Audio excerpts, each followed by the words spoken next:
All right, gases. First of all, we'll talk about some physical properties of gases. A lot of this should be absolutely second nature to you, so we'll go through quite a lot of it fairly quickly. First thing is we'll be extremely interested in the volume of a gas. Symbol of that is V. A gas fills its container, so the volume of the container is the volume of the gas. We got to watch out for whether a volume is a variable volume or a fixed volume. Variable volume be something like a balloon or a piston, right? The volume of the gas can change and so forth as we change the conditions of it. Alternatively, if we got a glass container, a tank of a gas, something like that, that's a fixed volume. That volume is not going to change. Usual unit we use for volume is, of course, litre. All right, temperature of a gas, T, right? Temperature, of course, measure of the direction of heat flow, but much more familiar. How hot is something? There are some unit issues with this, okay? Usually in a lab we measure temperature in degrees Celsius. We will never mention Fahrenheit in this class. That's just a stupid unit, okay? But when we're dealing with gases, and in fact several other times during your chemistry career, it's going to be very important that you use Kelvin as your temperature unit. Okay, Kelvin is degrees Celsius plus 273. Of course, just to finish it off, we measure volume, we measure temperature using a thermometer. Third gas property we're going to talk about is the pressure of a gas. Now you were very familiar with volume and temperature.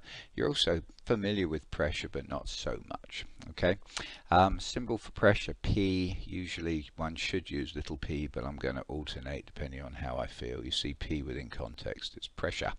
Pressure is defined as the force per area. We're going to talk much more about the submicroscopic aspects of gases, but right now we're going to kind of cheat and we'll say that pressure is caused by particles of gas colliding with whatever feels the pressure. So I feel a pressure on me because of all those particles of gas hitting me. A container filled with gas, that gas exerts a pressure because those particles are colliding with the walls of the container and so on. We measure pressure two ways. First one using a barometer, that measures external pressure. We'll talk about the other one in a little while. Now, there are distinct unit issues associated with pressure.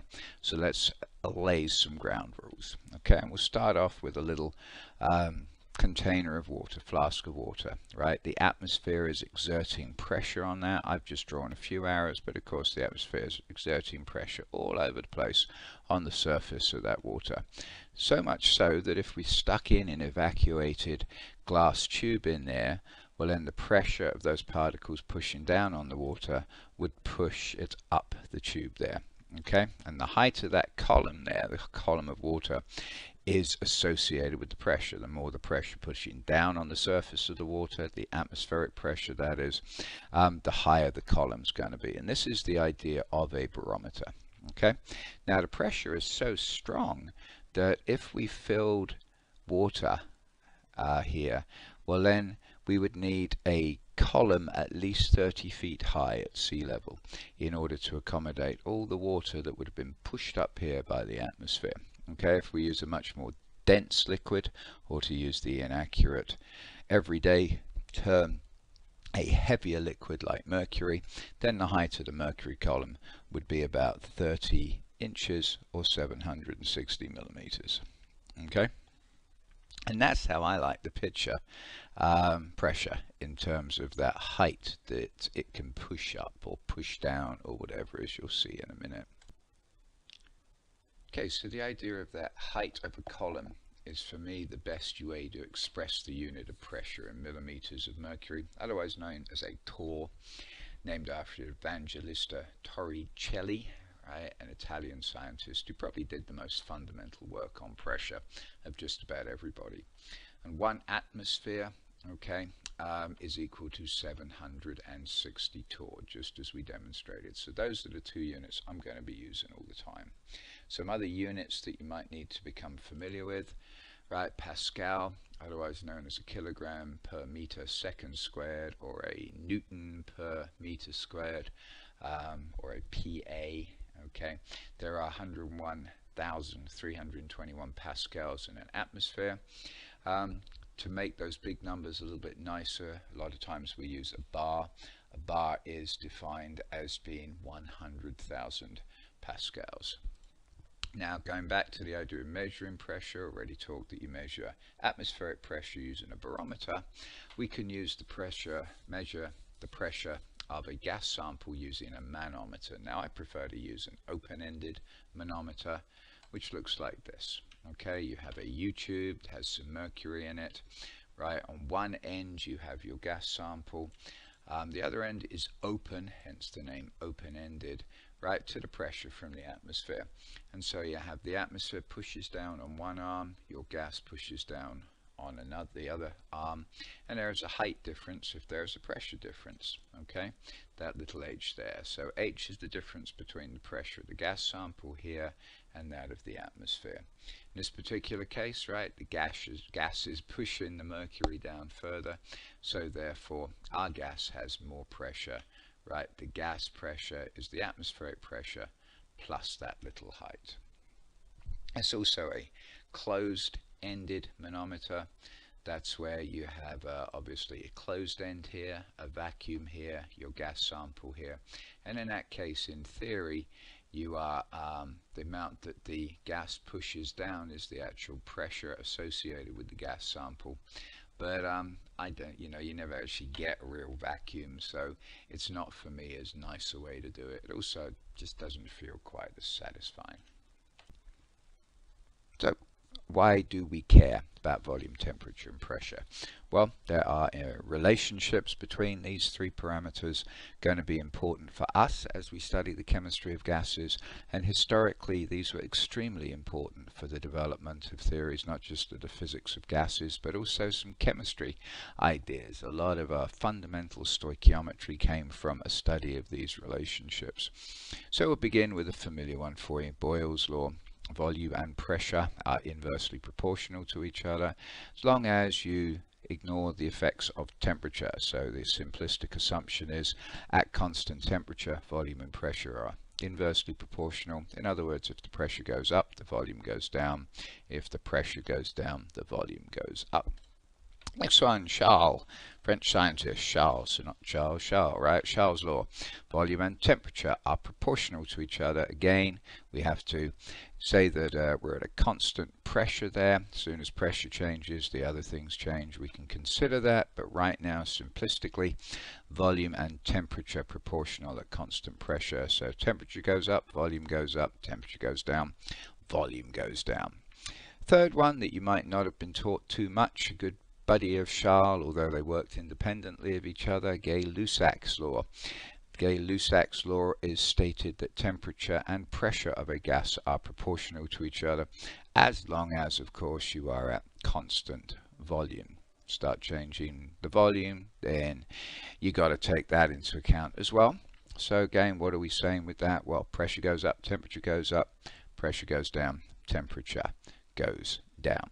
Okay, now in high school you were undoubtedly taught these with a whole bunch of formulas that you had to waste brain cells on. You don't need to waste brain cells. Just think about them in these terms. Okay, Boyle's law, volume, pressure go in opposite directions. One goes up, other one goes down. Charles, volume and temperature do the same thing. Gay-Lussac, temperature and pressure do the same thing. If you just go with those concepts and apply ratios, your life will be a lot easier. So let's look at a couple of examples of that. So a gas occupies a volume of 3.5 liters and 25 Celsius, 1.2 atmosphere pressure. Calculate the volume, so we need a new volume, when the temperature is lowered to 10 degrees Celsius at the same pressure. Right. Very important that you get into good habits here, and as soon as you see Celsius, you convert to Kelvin. So 25 Celsius, 298 Kelvin, and 10 Celsius, add 273, and we get 283 Kelvin. Get into the practice of doing that. As soon as you see a Celsius, boom, turn it into Kelvin. So anyway, what are we doing here? Well, we've got a constant pressure, changing the temperature. We're interested in what is the volume change, so that is an application of Charles' law. What happened to the temperature? Well, it went down, didn't it? Started at 298, went down to 283. Temperature goes down, then the volume goes down. So if we're going to do a ratio thing on the volume, we want it so it makes the volume smaller. So that means we've got to put the smaller number on top. So the new volume is the old volume getting smaller, right? It was the temperature that changed, so therefore we use the temperature ratio. The temperature got smaller, the volume gets smaller, 283 over 298, a smaller number on top. Plug in, the old volume was 3.5 litres, pop it in there, the new volume is 3.32 litres. Seems a bit of a mouthful right now when some of you are saying, it's just V1 over T1, it was V2 over T2.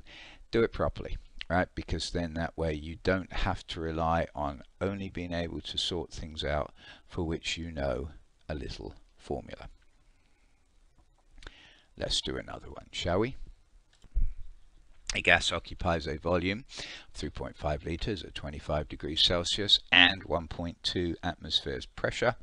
Calculate the volume when the pressure is lowered to 0.9 atmospheres at the same temperature. So same temperature, so it probably should convert that to Kelvin, but who cares, it's the same temperature.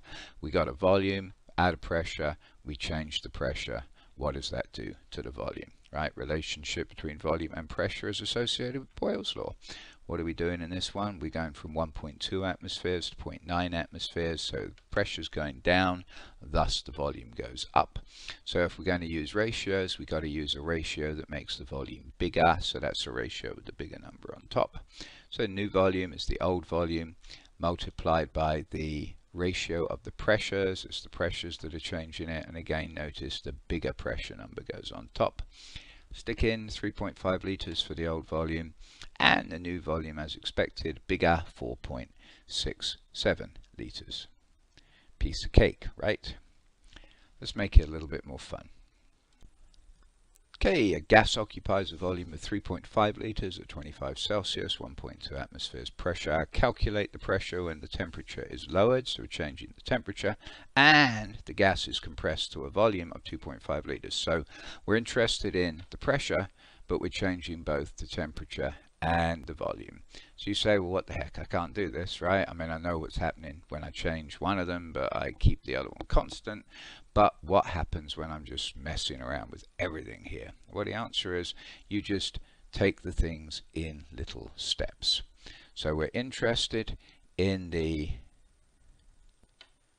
pressure, what happens to the pressure. So therefore, what we have to do is first of all look at the Z volume, changes from 3.5 to 2.5. What does that do to the pressure? Look at the temperature, changes from 25 Celsius to 5 Celsius. What does that do to the pressure? Put the two considerations together and see what we get. Now, before I do that though, let's get into good habits, and instead of 25 Celsius, 298 Kelvin, and instead of 5 Celsius, 278 Kelvin. So, we're interested in the pressure. Let's look at the volume effect first, and we'll ignore the temperature. Okay, volume and pressure, that's Boyle's law, Robert Boyle. Okay, what did we do here? Well, in this case, our volume went down. If the volume goes down, that means the pressure goes up. If we want the pressure up, we've got to put the bigger number on the top. So the new pressure is going to be the old pressure multiplied by the volume ratio with the bigger number on top, as we said, so that we make sure that according to Boyle's law, the volume change increases the pressure. But now we also have the temperature effect to take into account. Okay, so now we're going to ignore the volume part in this deliberation and focus on the temperature. Okay, temperature and pressure, well, that's Gay-Lussac's law. Okay, what particular application do we have here? Well, we lowered the temperature, went from 298 to 278 Kelvin. If we lower the temperature, we lower the pressure. If we want to lower the pressure, that means we've got to have a ratio that has the smaller number on top when it comes to the temperature one. So therefore, for our temperature ratio, notice smaller number on top, bigger number on the bottom. Okay, so there we are. Now this is how we set up the two ratios. Here's the volume effect, here's the temperature effect on the pressure. The old pressure was 1.2 atmospheres, plug all that in, and the new pressure 1.57. Okay, So what you notice is that the pressure has increased overall, right? The volume change made the pressure bigger. The temperature change on its own would have made the pressure smaller. Obviously, the volume effect in this particular case was bigger than the temperature effect. Now, there's a third supposed law that always gets mentioned in this lot, and that's ascribed to Amadeus Avogadro. Fantastic scientist, okay? But I don't believe this is a law. I think this is much more appropriately called a hypothesis, because what Avogadro said was the volume of any gas is proportional to the number of moles at a given temperature and pressure. Well, volume is macroscopic, obviously. Thus, that is a law. Number of moles. Well, what you say is, well, if I've got, say, oxygen gas, molar mass is 32 grams per mole. Thus, if I have 32 grams of oxygen gas, that's a mole, right? Measuring the gas, that is my macroscopic number of moles, so I know the number of moles, I can measure the volume. Trouble is, though, of course, anything to do with moles, right, is ultimately that little bridge between the submicroscopic and the macroscopic. So you can't measure moles, okay? You don't have a mole meter. You can measure grams and you convert that to moles, and at that stage you can talk about it in terms of the macroscopic and so on, but it all hinges upon the idea of the mole concept and the relationship between that and the submicroscopic. So in other words, you're thinking, come on, get on with it, you stupid Brit, but I do not believe that Avogadro's law is a law. It is, for me, a theory, but you know, we'll call it a hypothesis, whatever.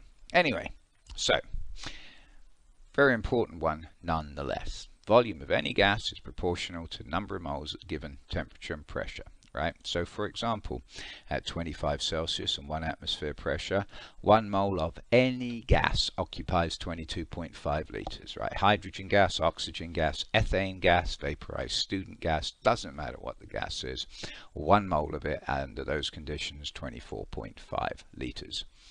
This makes this a very germane time to introduce the concept of STP, the defined quantity associated with gases, right? STP, standard temperature and pressure. Standard temperature is 0 Celsius, 273 Kelvin. Standard pressure, 1 atmosphere pressure.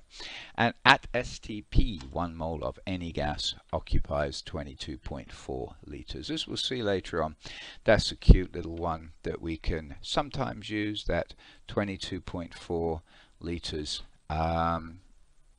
Not something to base your entire life on, but something of which to be aware, right? Gives you a few nice little shortcuts. So anyway,